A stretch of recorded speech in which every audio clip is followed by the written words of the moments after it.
Hi everybody, Craig here. Welcome to episode 18 of my 6-player free-for-all Age of Wonders 3 playthrough series.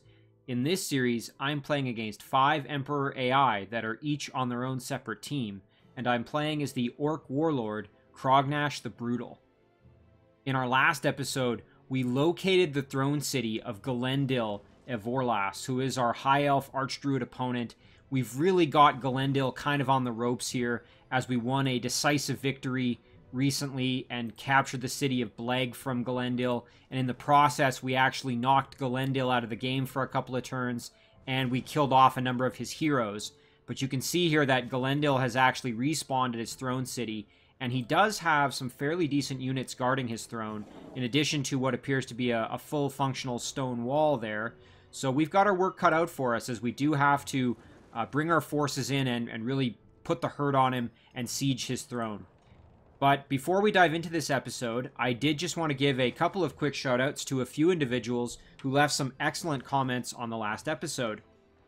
The first of those comes from Can Dennis, and Can pointed out that he actually verified the likelihood of Shadow Demon larvae evolving into the various types of other Shadow Demons. So just to kind of refresh everybody's memory here, our Shadow Demon larvae, when they hit gold medal, they can evolve into either a Shadow Demon Bombard, which is a tier 2 unit, a Shadow Demon Harvester, which is a tier 3 unit, or a Shadow Demon Lord, which is a tier 4 unit. Now, so far in this game, I've been lucky enough to actually get not one, but 2 Shadow Demon Lords. And Can pointed out, according to the wiki for the wiki entry for the Shadow Realm expansion mod, there's a 60% chance of getting a Bombard when a larva evolves, a 30% chance of getting a Harvester, and only a 10% chance of getting a Shadow Demon Lord. So I've been extremely lucky to get not one, but 2 Shadow Demon Lords. So I have one here with Crognash already, and then I recently, in the last episode, got this additional one here. So I've just had absolute horseshoes in that respect. So big thank you to Can for actually looking up the likelihood of the different chances of evolution there. The next set of comments comes from Casper Eklund. And Casper points out that it's very, very fortunate now that I have this undead dwelling, now that I've acquired the ability to summon bone dragons. And that's because I'm going to be able to produce Archon Revenant casters who can actually heal and maintain the bone dragons if needed. And I totally agree with Casper. That's one of the reasons I was so happy I got Summon Bone Dragon, because I already had this Archon Revenant Dwelling kind of ready to go. So it just really synergizes very, very well for me. And Casper thinks that I should probably send the first Bone Dragon that I'm able to summon in to join Dominus here. And I agree with him. I mean, we already have a Revenant Caster in this stack, and as well, Dominus himself has the ability to heal undead and Nourishing Meal. So it would be ready-made for him to have a nice tier 4 unit who can be maintained and really kind of synergize well with Dominus. So I totally agree with Casper on that respect. I think it might also be nice to have one end up in a stack here with, maybe with Urkan eventually, although we would need... Oh, here, yeah, I forgot. I actually have a Revenant Caster in Urkan's stack already, so I think the second one that I get, I would probably add to Urkan's stack here, and it could be maintained and healed by this Revenant Caster. So yeah, I'm in really good shape with these Bone Dragons. Very, very happy to be able to summon them. Especially because as a Warlord, you know, I'm mostly relying on producing units rather than summoning them. So now I have that additional option. Kind of on that note, Casper also suggests that I may want to actually research additional casting points so that I'm able to pump these Bone Dragons out a little bit more quickly. And I agree. I think that's a great idea.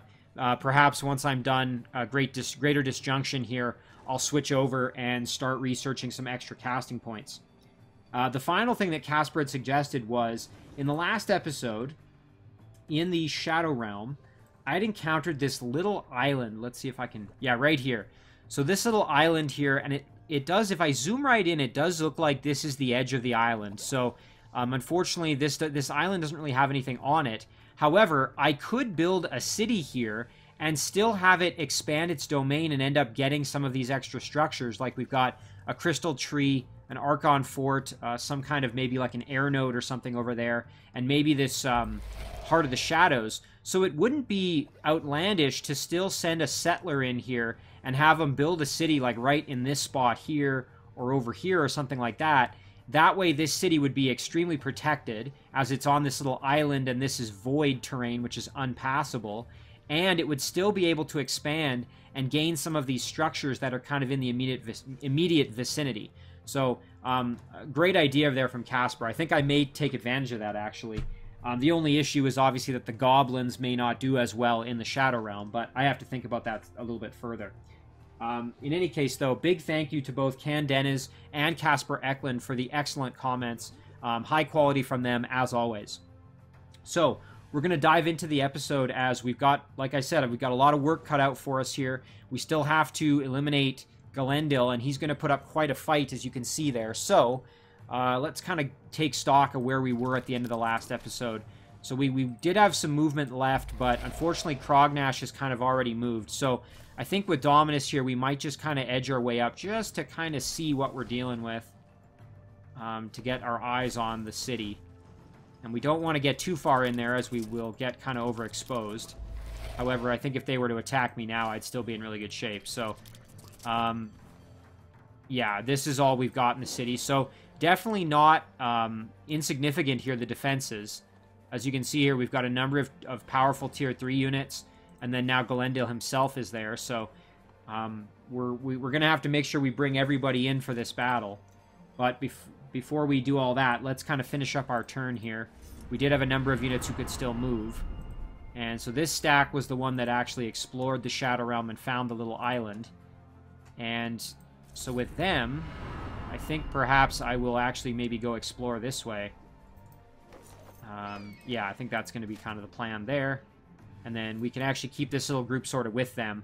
I think that might be the wise decision there. Now, as for our settler, I think I will actually send him to the Shadow Realm. Unless I find something better in the immediate future here, I think that's going to be a good choice for him. So, let's see now. Let's just kind of cycle through our units and make sure we've moved everybody here. And yeah, Dominus, we're happy with kind of where he is. Okay, so True Grut can keep moving, so we'll take advantage of that. We'll use this warg here as a scout.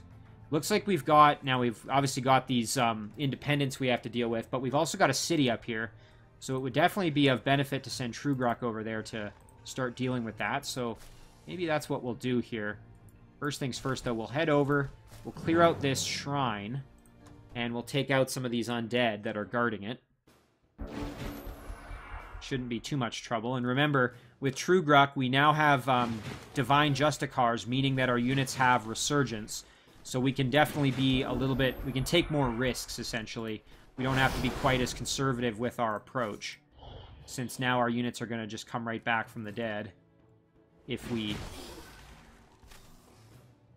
don't win the battle, or if we lose a few of them. And as long as we win the battle, we should be in just fine. We'll leave our air elemental back. I want them to get in closer. Yep, there we go. Okay, so we can finish off the Deathbringer. There we go. Take a step up and blast the heck out of that Reanimator. Very nice. And we can actually just drop a heal on ourselves here. And then perhaps we can move in like this, get the nice big flanking hit, and then get the finish with our Frost Elemental. So Trugrok's stack is just overwhelmingly powerful now. Very, very strong. And yeah, we're going to just keep on trucking up towards this city. This is kind of our first real expansion underground that we've done any.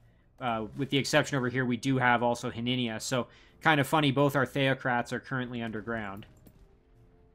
Oh, and look at this. So the goblins aren't too happy with us. Well, that's actually kind of nice for us, as we're going to be able to just siege the city directly then. So let's do that.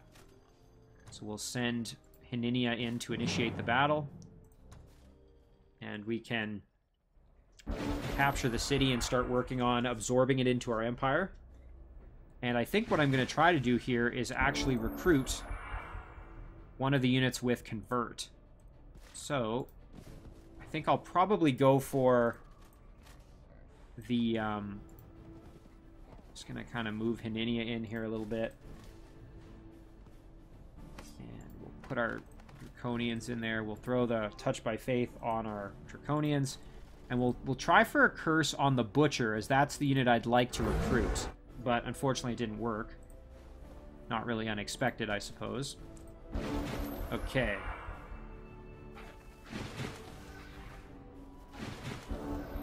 So now let's kill off the other two units who are kind of just extraneous here. So we'll light up the rabble.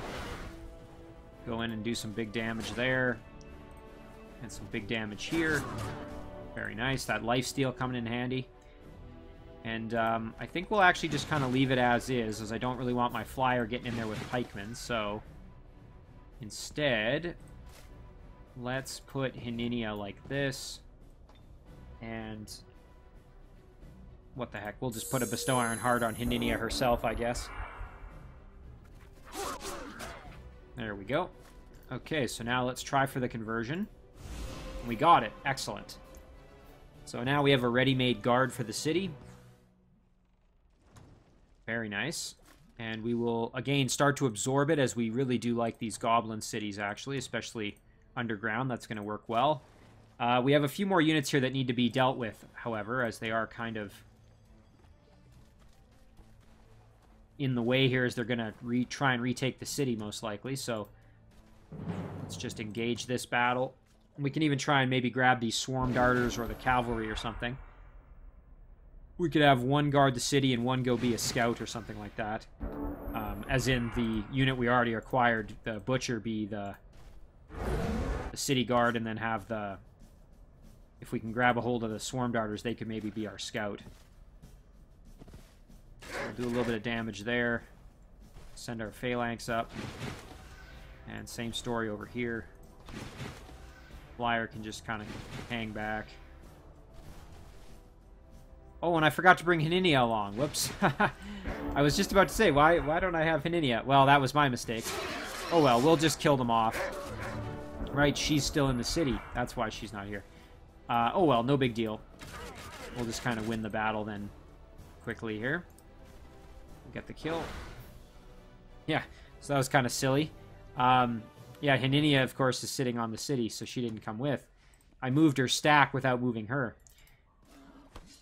Oh well, no matter. But we do have a city guard now, so that's really helpful for us. And again, another city, that's going to be good. So let's see what else we've got going on here. We'll just double check.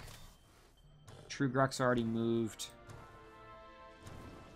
Oh, and we do have ourselves another phalanx, and this is one that has the Pillar of the Stylites upgrade here from the city of Carbanox, so we want to get him involved. Now, something that I believe Casper had suggested this in a previous episode, but I think I would like to actually start building some roads here, as that would be really helpful to actually get kind of my cities a little bit more connected, such that units that are produced down here in Carbanox or in my throne can get in a little bit easier. So maybe we will produce a builder somewhere. Could even do it in a city that's like less important, like maybe down here in Lyrian we start a builder going. Yeah, we'll do an orc builder there, and then we can kind of move him over.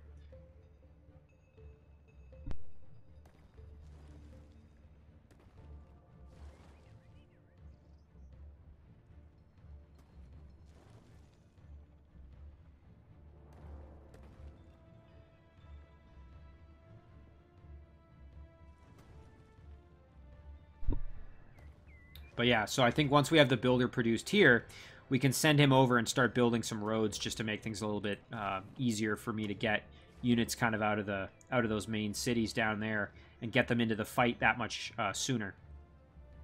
Now, we were also creating a little bit of a dungeon clearing force here, and we now have pretty solid effort here, and I think what we'll do is, just for ease, we'll send one more unit in, and then we can start actually clearing out these dungeons.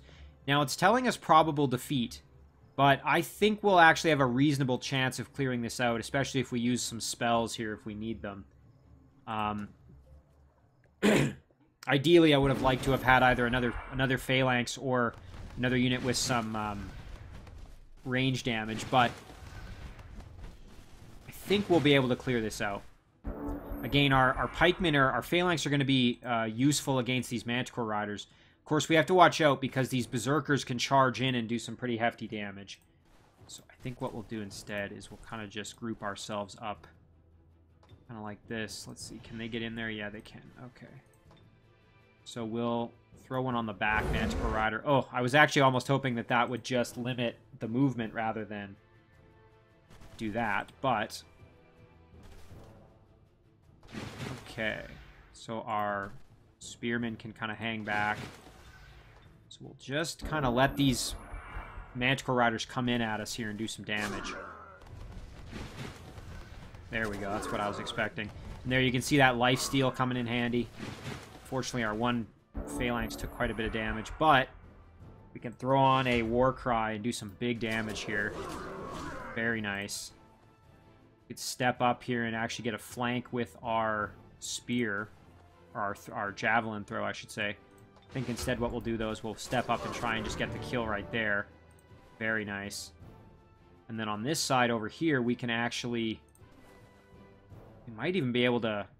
We can do quite a bit of damage here with our priest. Let's do that. Excellent. These ones have already moved. And then we can war cry and... Oh, and we got lucky and got the kill there. That's fantastic. So now that allows us to use this phalanx up like this. Step in and at least punish this Manticore Rider, who's probably going to go in for my priests, I wouldn't be surprised. Or try to kill off this unit. But, and then I'll throw my spearmen up here just to protect my priests a little bit. But you watch. I think what'll happen is this will fly in. Let's see what happens here. So we did lose one, maybe two there. Ouch. Okay, so yeah, we actually lost a couple of units. I mean, again, we'll be able to replace them. It's not the end of the world, but we still need to actually win the battle, so let's make sure that we can do that. Okay, we got a 50% range penalty, so if we step up, I think... Ooh, no line of sight. That's unfortunate. So what we'll do with our little spearmen here is we'll actually sprint in behind, like this, throw a javelin, turn them around, and then do some big, big damage. Oh, and we didn't get the kill. That's such a shame. I was really hoping we would get the kill there. Okay. Now with our pikemen, we're going to have to just kind of 1v1 the phalanx, or the Manticore Rider here, I think. So let's do that. Not quite the kill, eh? That's a shame. Let's see, do we have enough to maybe get the kill? No, we don't. Shoot. Yeah, it's kind of unfortunate. Let's step in here. We'll throw on the war cry just for some extra damage, and we'll step in and do that. We may lose another pikeman. Oh, those berserkers hit hard. Big yikes. Okay, well, we'll finish off the Manticore Rider here. Excellent. Step in and kill off the Monster Hunter. And we'll bring in our Spearman here to help. Now, this Berserker's probably going to finish off our Phalanx here, potentially. Yep. Ouch. Okay, so we're going to get the kill like that, and then... So we kind of got decimated there a little bit, but we did manage to actually clear out the dungeon, which is fantastic. So we lost all of our Phalanx units, so not my smoothest battle. However, we did get a Knight and a Big Beetle as a reward, along with a lot of gold, actually, so I'll take that reward. These are actually two really solid cavalry units, so very happy to have that. With my Thoroughbred mounts upgrade, you can see they both have quite a bit of extra health. So we're just going to need more pikemen out of here, that's for sure. Although now we can actually produce Manticore Riders, and thanks to what we just did, so we gained 30 extra production income from clearing out this dungeon, and now we're actually able to produce Manticore Riders in a single turn. So that makes even that the sacrifice of those units is now kind of worth it, in my opinion, as that's just fantastic. So what we're going to do now is I think we're going to just make ourselves another little stack here of guys to assist in clearing that out. And we can actually start sending this priest over to join that stack as well, as we're going to need the priest there as well. And then our cavalry here, I suppose we could even go and join as well. Not the worst plan ever. Alternatively, we could start making a stack to kind of just go straight up north. The Spearmen I'm going to send back to guard Toldran. And let's see. And in Carbonok, I think what we're going to do is just keep making Phalanx because we have that Pillar of the Stylites, which is going to make them very, very powerful. However, it would be nice to actually start being able to produce these in a single turn. So right now they're 1-0, so it'd be... We need about 135 or so to be able to produce them in one shot. And the Masters Guild would give us that. So let's do the Masters Guild, and then we can start producing them in a single turn, which will be a little bit more efficient. Okay, so let's just decide how we want to kind of do this. So our cavalry here could... Again, we could start forming our own stack to kind of go up north here. Or we could send them over to maybe help clear out the dungeon. Although, these cavalry units are a little bit less useful than our Phalanx are, because our Phalanx are specifically really useful against these Manticore Riders. So maybe we wait. Maybe we don't send them over there. Maybe instead, we start using Toldran here to pump out a bunch of Manticore Riders. We add them in with these cavalry, and then we have our own little war party to go north here. And I can use them as kind of expensive scouts for now. Just to scout a little bit, and then we'll start grouping up our Manticore Riders with them or something like that. Although, it is nice to have Manticore Riders kind of in their own stack because they can fly, of course. But... Alright, so we have this little guy. He was coming down to build up a little army in the city of Srock. We need a number of units to head up and clear out what's in the mist here, which is a bandit encampment, which we need to get rid of. We've got another one on his way here, another Goblin Phalanx, which should be quite helpful for us. And of course we have Urkan coming in as well. So, let's see, do we want to maybe add in a Phalanx to his stack? Ooh, we can't. Let's go check out this Ziggurat and see what we're up against in there. Ooh, that's a pretty tough battle.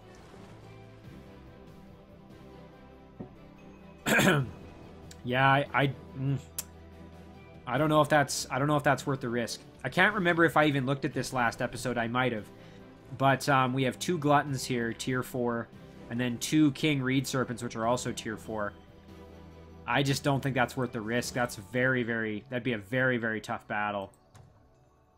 We could, however, go into the Shadow Realm and do some exploring. We really haven't done anything in this area. So that's another option for Urkan. Although, again, it might be nice to head up here and actually start maybe just clearing out. I think we'll do that. We'll head up here and start clearing out some of the structures here and hopefully get rid of that little bandit camp. And then we could send some of these units down here to the Shadow Realm if need be. We can also maybe clear out this quarry, which is going to be a benefit to us there as well. So now let's just jump around and make sure that there aren't any extra units that we've kind of forgotten about. Again, it's looking like we've moved pretty much everybody, so I think now we'll do our production. Alright, so in the Shadow Elf outpost here, where unfortunately we're being besieged by Shadow Demons galore, perhaps we just do a laboratory or something like that. Just kind of start working on something to make that city have a little bit more production, or a little bit more income for us. Over in Srock, it would be great to actually start having a few units coming out of here that are kind of sufficient use. So maybe we do like a Goblin Mounted Archer or something like that. That's actually going to be kind of useful for us. Although, we also could do a Stables of Vigor and then start producing our mounted units, as that's going to give them benefit there. You can see we would get free movement, fast healing, and high morale. But I don't know if I really want to wait the 2 turns and then wait that long. So I think I'd rather just have some units coming out there. So we'll do that for now. And yeah, we're going to just have Dominus just hang out for now. These units can continue to just chill there. And that's going to kind of do it for our turn. So we'll end our turn there. We'll have to just keep an eye on what Galendil is doing. Hopefully he doesn't get any funny ideas here. Although, you know, if he sallies out and tries to attack me, that actually might make things easier for me. Although, again, I highly doubt he would do that.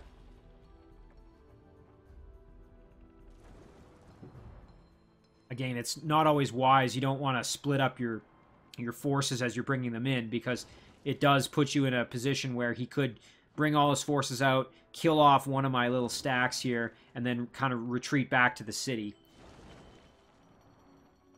I'm kind of being a little bit maybe overconfident, but I'm being confident in that I don't think he'll do that.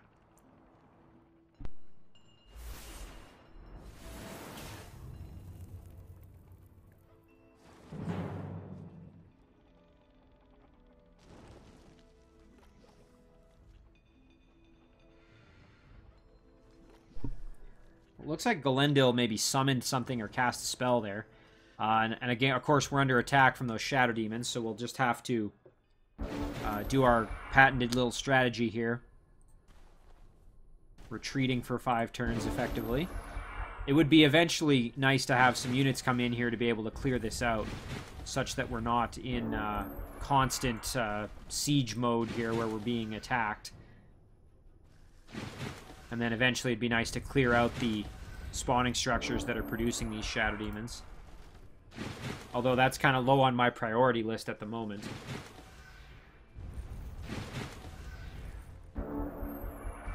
Okay. So we're just hanging out in the corner. Thankfully, these little battles don't take too long.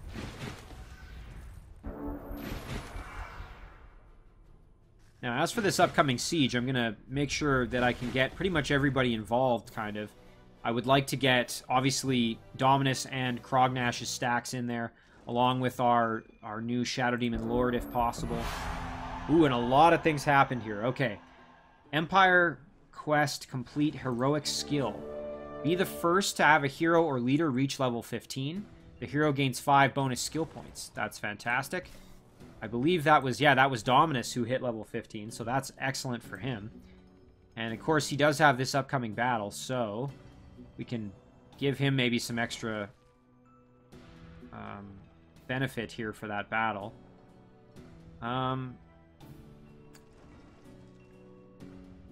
Generates a mana negating field that doubles the mana and casting point cost of spells from everyone but its caster. That could be kind of nice in a battle going up against a caster. But I think I'd rather just have maybe some... We can give him Firebomb, perhaps. That's a nice ability to have. And then maybe we just... Let's see, what are his spells? Force Field's pretty useful. Summon Siege Engine I really do like. Choking Fumes can be kind of useful. So maybe we just give him some more casting points. If we can here. Let's see, how much is that? Oh, that would have cost 7. Alright, well, forget that. We'll just do a little bit extra health here. And maybe some more defense. And then we'll save the other points. Okay. And we did have some items show up, so... Yeah, we had this hero, or excuse me, this shield arrive for Urkan. This is a mind control immunity shield. Of course, I realized afterwards, I think Casper pointed it out, that wasn't really useful because we already have Blood Brothers, which gives Strong Will, which gives mind control immunity. So this shield was kind of useless for Urkan. So I'm going to just sell it off. Don't really need it. And then we did have a Blowpipe arrive here for Trugrux, so now he's got some additional options for his ranged attacks, which is excellent. Oh, I see. Galendil was trying to disjunct Inspire Loyalty, and Galendil failed. So that's actually really good for us. So let's jump back up. So now that means he's probably used up some of his casting points, which is good. Alright, so now, can we get everybody into this battle? Fortunately not. Oh, yeah, we can. So, if we move into the woods here, and then send Crognash in kind of like... ooh, actually, I don't think we want to be there. I think we'd want to be... We can really only get to there with our Shadow Demon Lord. So, we'll go here. And then we'll send Crognash in like this. And then we'll send our little Shadow Demons in to assist our Shadow Demon Lord. And, you know, it would actually be really nice to have the Shadow Demon in with Dominus, but I didn't really think that one through, so that's okay. So now let's engage the battle here with our little Shadow Demon, and then we'll lay siege to this city and see if we can take out Galendil for good here. So there we go. So we've got our 3 stacks here. You can see we've got some pretty powerful units, but Galendil has actually quite a few tier 3 units. He's got almost a full stack here and then a couple more. So, you know, this isn't an easy battle by any means. I do have to keep my wits about me. I can't get overconfident here, but we should be able to handle it reasonably painlessly here. And he does have some synergies there. You can see he's awakening his animal units with his shamans. Okay, so my turn here. So I think what we'll do is we'll pretty much just send our big boys in. Our Shock Serpent's in a little bit kind of rough shape, so we're going to step up like this and drop a nice big heal, get him back to very close to full health. Our Harvesters can move in as well. They're quite powerful units at this point. And our little Shadow Demon larvae are kind of expendable. We'll send them in. There's more where that came from, as you've observed in the last couple of battles, where we've been just generating them like crazy. Start throwing some curses in there. Going to send our big, powerful Big Beetle in there to really assist. The Blight Elemental is going to be able to do some pretty solid work, I think, in this battle as well. And then our Draconian Flyer is going to be able to get in there and really put the hurt on him, too, as it's able to get over the wall. So we'll kind of get everybody up in there. And this Shadow Demon Lord can go right up the gut. And then Dominus, we can send Dominus up kind of to reinforce a little bit. And, you know, we could also do a Summon Siege Engine here and just summon a... We'll see, we could see what we get here. Let's see where would be beneficial. Maybe over here. Ooh, and we got ourselves a Flame Tank. That's pretty nice.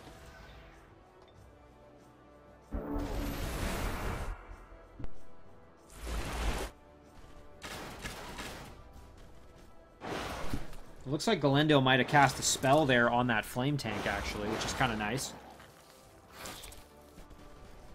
More than happy to let my summoned units kind of soak up the hits for me.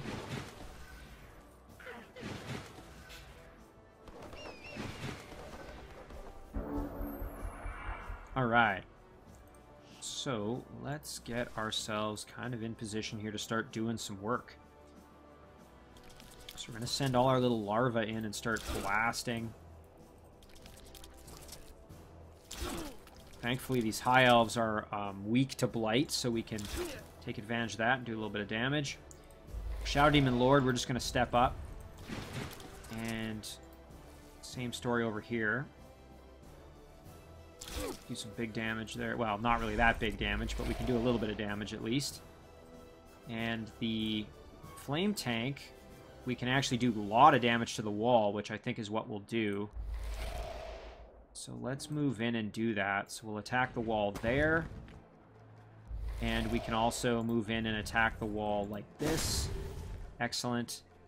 The reason I moved the Shadow Demon Lord like that is because if the Flame Tank explodes and dies, I don't want the Shadow Demon Lord taking unnecessary damage. So that was my rationale there. So this group over here is in pretty good shape. We could cast a spell or two if need be. We could throw like a last stand on somebody just to give them a little bit more protection, but I think we're just fine. Now on this side of things, we do have the ability to attack the walls here with our Big Beetle. So, you know what? We could step up and just start attacking right like this. There we go. Yeah, I think we'll do that. Our Blight Elemental here, we can kind of step up as well. Blast in there and at least try and get rid of some of Galendil's casting points. Let's see what he's got for casting points left. Oh yeah, he still has quite a few, so let's see if we can limit that a little bit.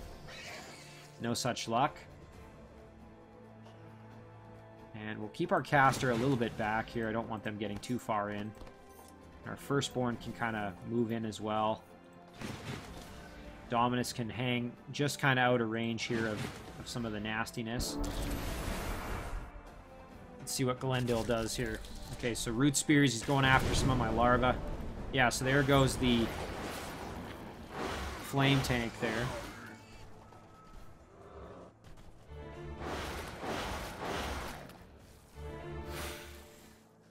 Ouch, getting hit with some criticals there. Nothing too devastating, but we are taking a bit of damage. Okay.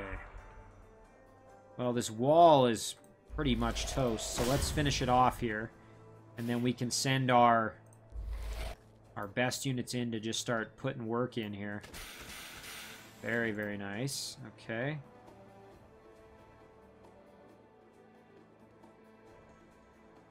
There we go, and we'll get our our Shock Serpent in there.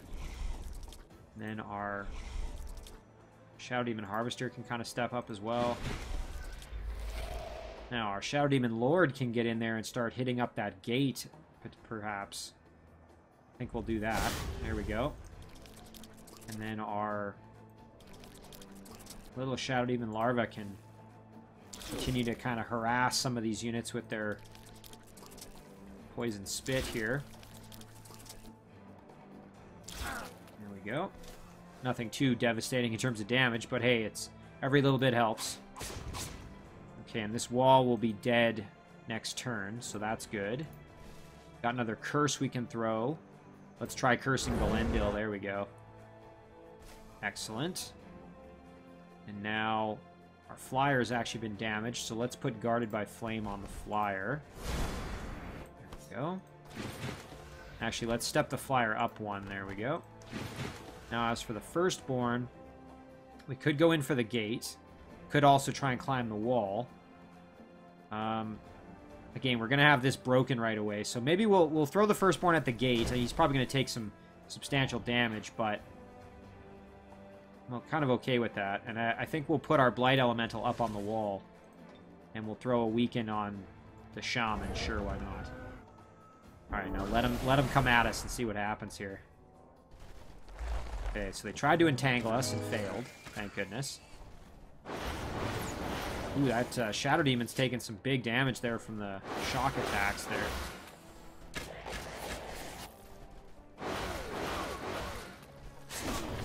Nice, they're panicked. That's good.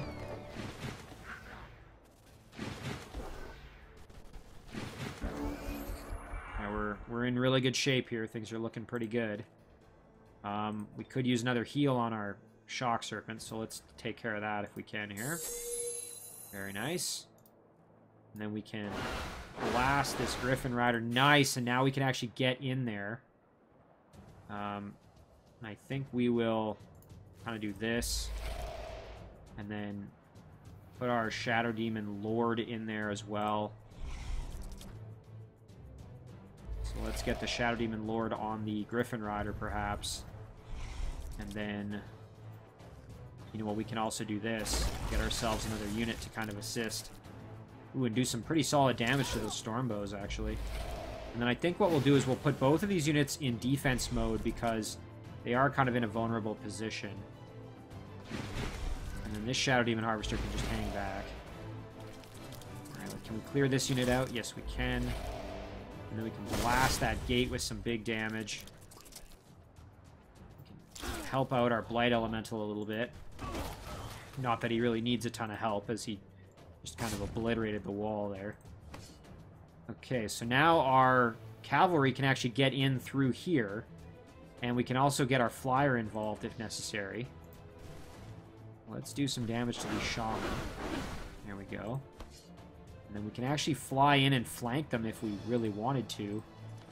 Let's get our Firstborn involved and kill off these spider babies. There we go. Okay, so now we have to deal with these shaman who are immune to dominate, so we can't use that approach. We could, however, try to snowball them. Get a freeze. No such luck. Alright, well, I think we'll leave our flyer kind of out of the fight until we get our cavalry in there as well. Okay, there we go.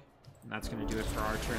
I'm a little concerned about these units, as they're going to take quite a bit of damage.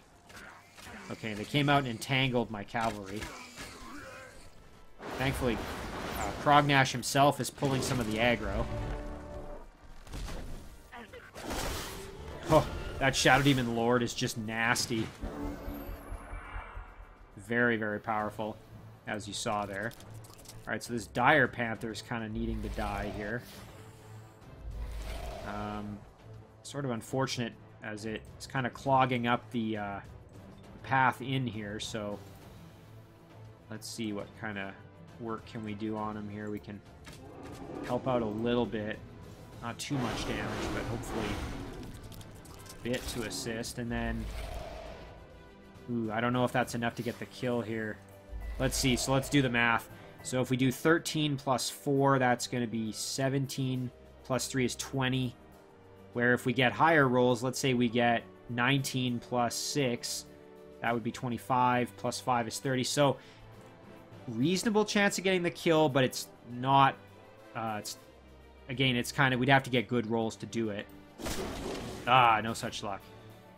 Okay, well, let's finish him off, I guess. And then our Harvester can just, we can kind of wait with them a little bit longer. Oh, geez, I actually should have run away with that Shadow Demon Lord. I didn't realize just how beat up he is. Oh, that was a mistake. Yeah, these Storm Sisters are going to kill off the Shadow Demon Lord if we can't do something about it. Oh, geez. Yeah, that was a kind of a mistake on my part. Let's see, maybe we can... Oh, and we've already used Crognash, geez. I don't know if there's any way out of this one. Our Blight Elemental can step over, but I don't think that's going to be enough to get the kill, even with Weakening Breath. No. I mean, we'll do it now because we've kind of gone over there, but... Yeah, geez, that's unfortunate. Yeah, it looks like our Lord's going to die. That was a big oopsie on my part. I didn't even look at how much health he had left. Okay, so I guess we'll just have to keep on trucking. Gotta just kind of shake that one off. Do some big damage here. Get the kill. And, well, I suppose we could do a little bit more damage there. I don't think there's really much else we can do. Put our Firstborn in defense mode and just... Unfortunately, we're going to lose that Shadow Demon Lord, which is such a shame. Oh. Yeah, that was really, really sad. Again, that was just me being kind of careless. So, gotta watch out. You know, you can't let yourself get complacent like that. Because there was no reason for that unit to have to die like that. That was just big oversight on my part. Oh well, though. We'll just keep on trucking. No sense kind of getting hung up on it. So we'll send our Draconian Flyer in to attack Galendil. And then we'll send our Caster in to do the exact same thing. Excellent. And then, you know what? We could get in there with Dominus and get the finish. So let's do that if we can here. Yeah, there we go. Excellent. So Galendil's out of commission. Well, let's get our revenge at least and see if we can finish off some of these units here. There's that. We'll kill off the Storm Sister, as that Storm Sister really is causing us some problems. And the corpse of the Shadow Demon Lord, I'm going to actually send the Harvester over to try and at least recover. Although I don't think I guess it doesn't really recover the Lord itself. And the Lord didn't have all that much experience, so it's not really going to be that useful. Dang. Yeah, really sloppy on my part, but... Alright, let's get in there and let's see. Move in and grab the Griffin Rider there.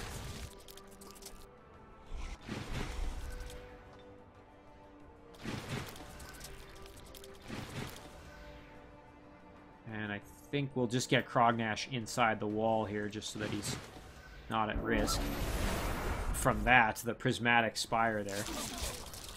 Okay, we lost ourselves another Shadow Demon. Not that's that big of an issue. Alright, there's the kill. Yeah, I was thinking, oh, I'll send this Harvester over and recover and that'll be just fine, but that actually really doesn't do much for me, sadly. Can't dominate because it's an animal, so... let's just drop a heal and then But you know what? We'll actually drop down and heal the big beetle there. And then we can get the kill with our caster.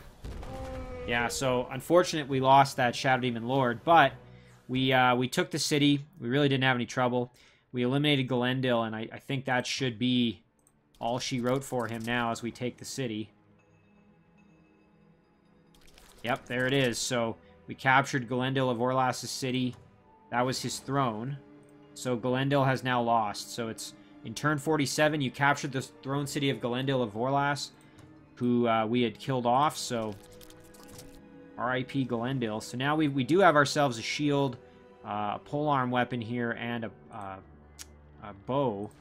So we can take advantage of that with some of our units here. So we have shields, again, with both of our heroes at the moment. But we could maybe send this one off now to Urkan, as he didn't need that mind control immunity shield. And in terms of who needs the polearm, let's take a look at our heroes and see. Remembering, of course, that we do get some ranged benefit out of that, out of the abilities that it gives us. So I think maybe Urkan could use it probably the most. Yeah, I think Urkan's the one who would benefit the most from that, so we'll send that over to Urkan. And the bow. We already have a bow with Crognash. We have a bow with... We do not have a bow with Urkan, so we'll send that to him as well. So he'll kind of get a whole bunch of things here all at once. There we go.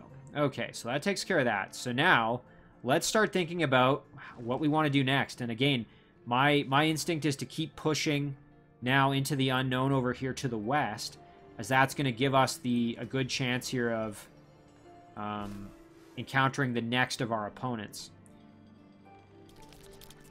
So, yeah, we can leave one of these Shadow Demons behind to guard the city, perhaps. Maybe the one that has the least amount of experience here, yeah. There we go. And it would be nice to clear out some of these structures, so let's kind of do a bit of that before we abandon the area. I forgot to actually go up and clear these out, but that wasn't as much of a priority. It was more important for me to just start clearing out the... I should say, to just eliminate Galendil first.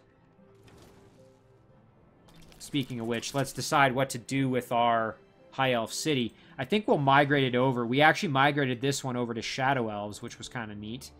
So perhaps we do that again with this one. And you know what? Let's actually do that. We can migrate it to Shadow Elves right now. In one turn. That would be great. So let's do that. So the High Elves are not going to be too happy with us. Now, I can summon this Bone Dragon, but I think it would be nice to summon the Bone Dragon in where I'm going to get more benefit. Even if it takes me a couple of turns to get up into the fight, this would be nice, as it's going to then get the benefit here of, if we take a look, now this unit should have lifesteal, thanks to Embrace Darkness. So, really, really nice there. So, it is unfortunate that it's kind of far away. It'll take a few turns to get up there, but that does make it very, very powerful. So I think what I'll do now, though, is I'll actually do Embrace Darkness and put it on the city that's the furthest along the front lines, and that way when I summon the next one, it can be a lot closer. We did get a level up here with... Oh, that was the previous level up that we already kind of applied.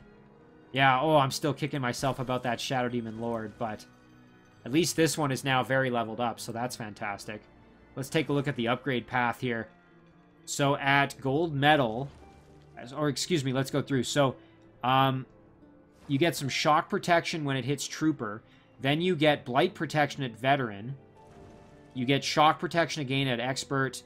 You get more Blight Protection, and you get Unholy Champion at Elite. That's pretty cool. Holy. This is a really neat unit. So, we did finish Greater Disjunction. That's good. But before I have 192 extra knowledge, so before I apply that, though, let's kind of finish up our turn. Yeah, everything looks pretty good in here, so now let's kind of move our other units that we have. So Urkan we can kind of send in this way. You know what, let's clear out this particular well here. We'll engage the battle. We just got a couple of Dire Bears. who need to die.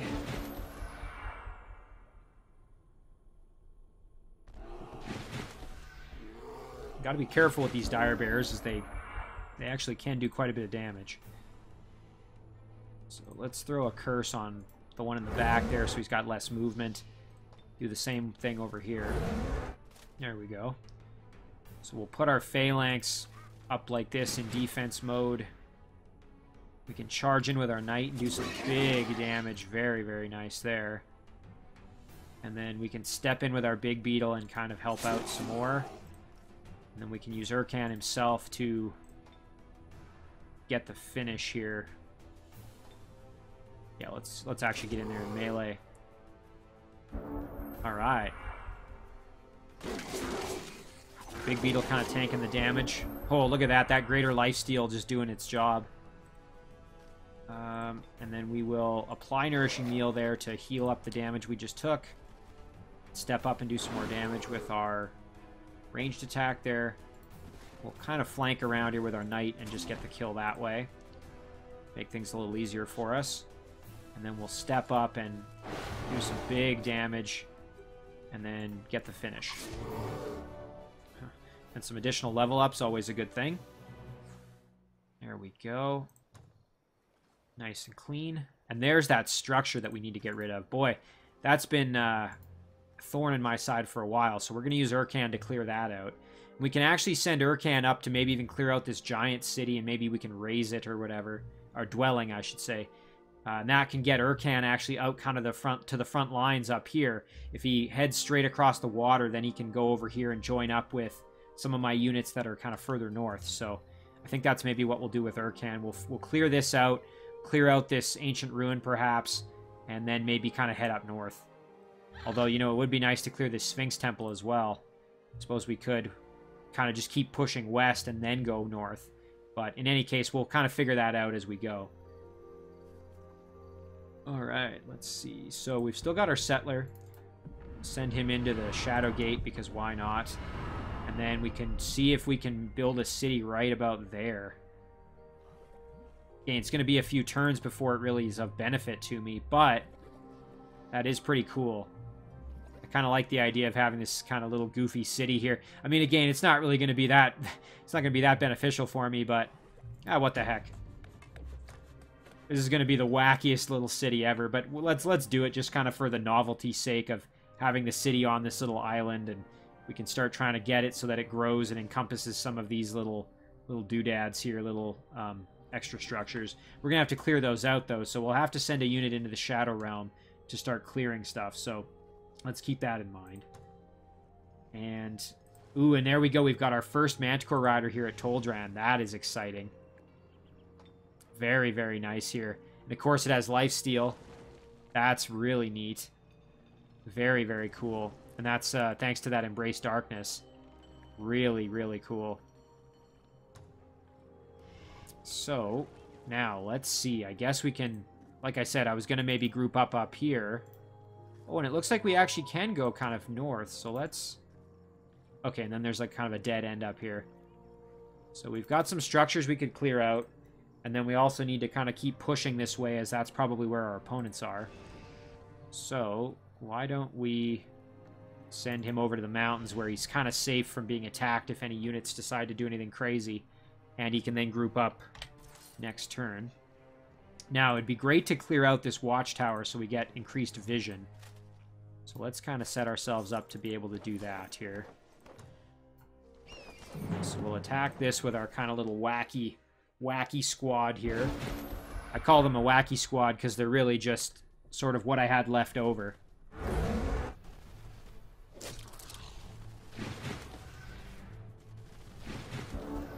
Okay, so we've got a couple of grunts that need to be taken care of, as you can see. Fortunately, we can do some fairly substantial damage, as orcs do have that lower resistance. Night Guard can move in to help. And we can bring our larva over to assist as well. And then let's step right up, do some big damage there. A little bit more here. And we'll even throw a freeze at him. And then see if we can get the finish. Ooh, not quite. There we go. Yeah, we did. Okay. I just wanted to make sure that we would get that kill. But we needed to get a good roll, and we did. All right.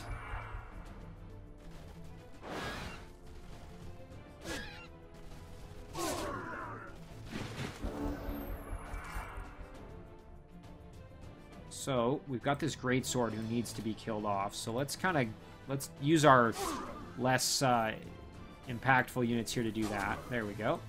And now we can actually use our Griffin Rider if need be. So let's step right up here and see if we can get a freeze. No such luck. However, we can step up and do some pretty substantial damage there. Ooh, not a good move for me there with my little dwarf unit there, but we can move in and kill the priest off, which is going to help us out quite a bit. Then we can step up with our flamer and do some big damage here, get the kill on that unit, and now really all that's left is the grunt. And we can step up and actually do some fairly substantial damage like that. The grunt may kill off my little... Oh, didn't quite get the kill on my ice scraper, which is a good thing. And then we've got our Griffin Rider here, who would be great to get to gold medal. So let's just see. Are any of our Shadow Demon ready to evolve or anywhere close? Not really. So we'll just get the kill with our Griffin Rider. Try and get him closer to gold medal. There, now we've got that extra vision, which is going to be helpful.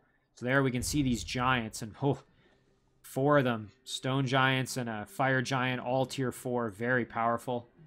So it might not be worth even trying to attack that city, actually, with any of my heroes.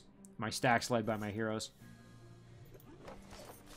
Of course, if we could get one in there that has... I don't think these units have... Yeah, these units don't have mind control immunity. So if one of my units that has Dominate or one of my units that has Convert, like my Theocrats got up there, that could be kind of fun. Alright, let's just kind of jump around here and see what else we've got for our units.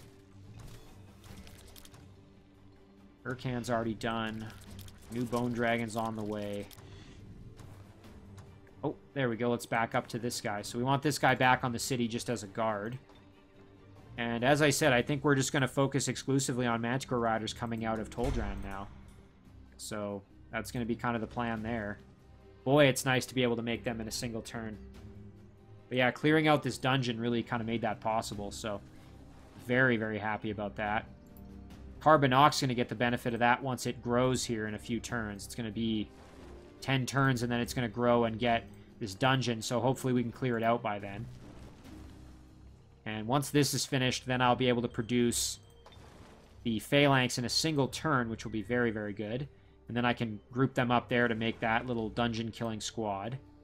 As for Hrim, we can now start making Manticore Riders in 2 turns, which is pretty solid.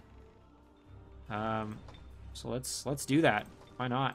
We can add that into the stack here even to help clear that dungeon. Now let's go underground and kind of deal with our... We've got both stacks here that are underground. So Haninia's got some work to do. And clear this out and get some extra research.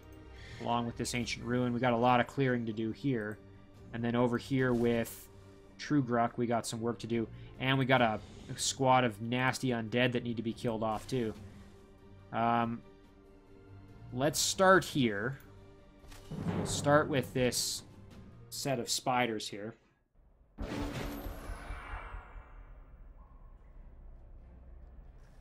Just gotta watch out for the phase here of the... Oh, they're both vampire. I thought one was a hunter, so the vampires can't phase. It's the hunters that can.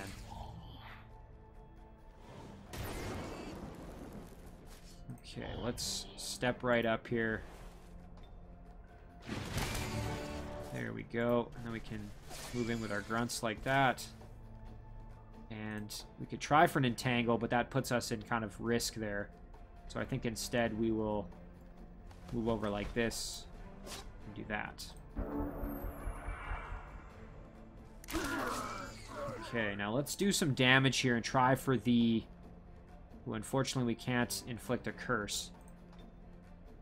I was wondering, why could we inflict curse there with our attack? Oh, so we have that from that shrine.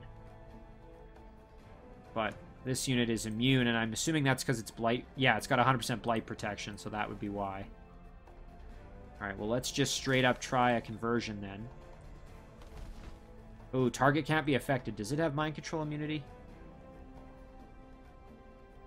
Oh, it's because it's an animal, right? And or a monster, and conversion doesn't always work on monsters. So instead, we'll just do some damage.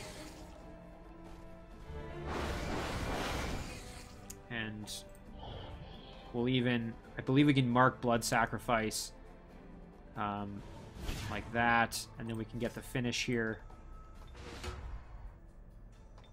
Like this. And there, that gives all of us a little bit extra health back. Okay, so that takes care of that battle. Now the question is, do we want to just kind of ignore these undead and go up for the city, or should we maybe go see if we can clear them out? Let's actually send our scout over. Alright, well there's the spawning structure. So maybe we should actually go eliminate that and then go worry about the city. Otherwise it's just going to kind of harass the city. So let's engage here. Again, remember that we do have Divine Justicars, so we don't have to worry all that much.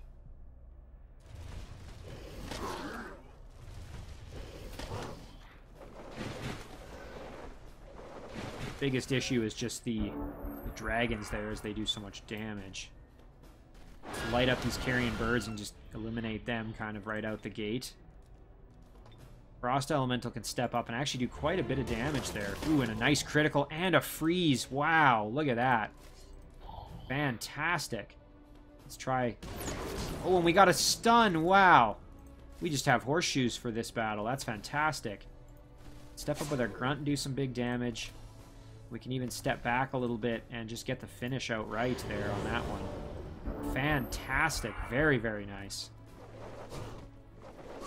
Making this easy for us here. And then let's use our Were-Panther, or Dire-Panther I should say, and just get the kill there. No problem at all. And we can drop an ice heal on our Frost Elemental, who's taken a bit of a beating.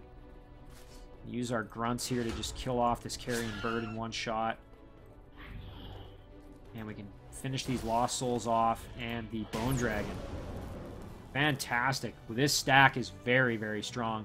And we don't even have a sixth unit in there, so maybe we can remedy that here with one of these battles. Get ourselves another unit. And try for that big beetle, perhaps. It'd be nice to have a unit with tunneling since we're underground, so that big beetle would fit the bill. So maybe we'll try for that. Let's try for a conversion on that big beetle, if possible. Alright, we're going to step up and light up that Blight Doctor. Move up like this and just punch that Blight Doctor into oblivion. And then we'll send our Air Elemental in just to kind of tank all that damage.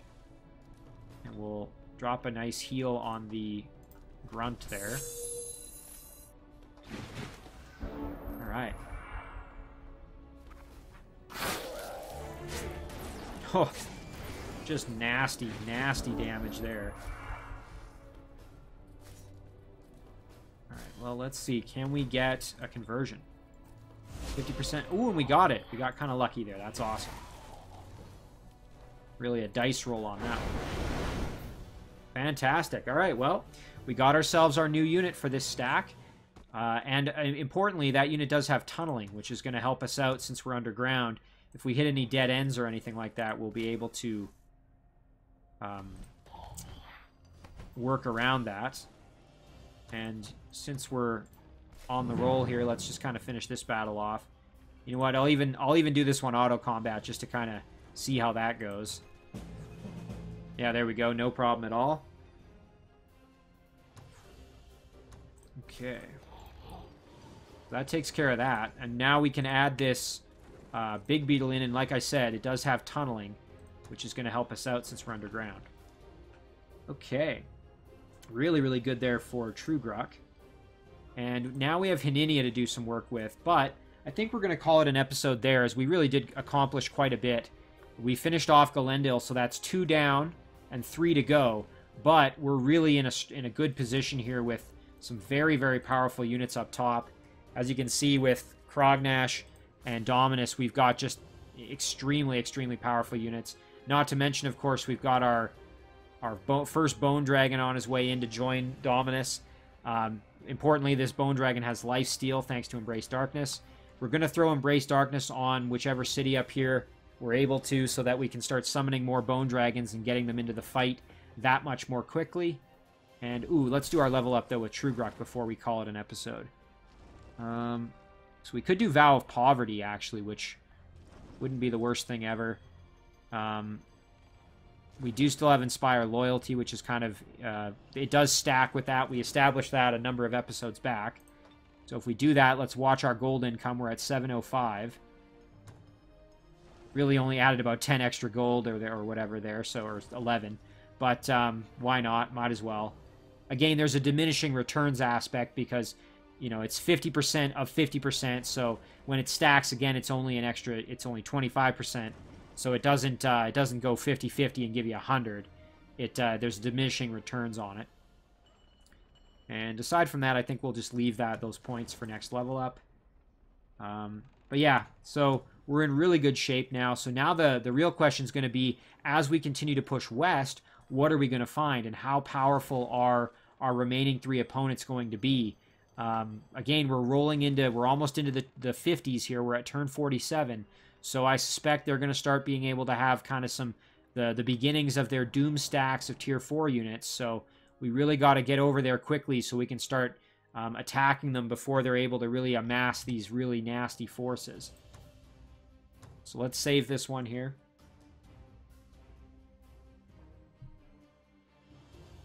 We're going to call this one episode 18.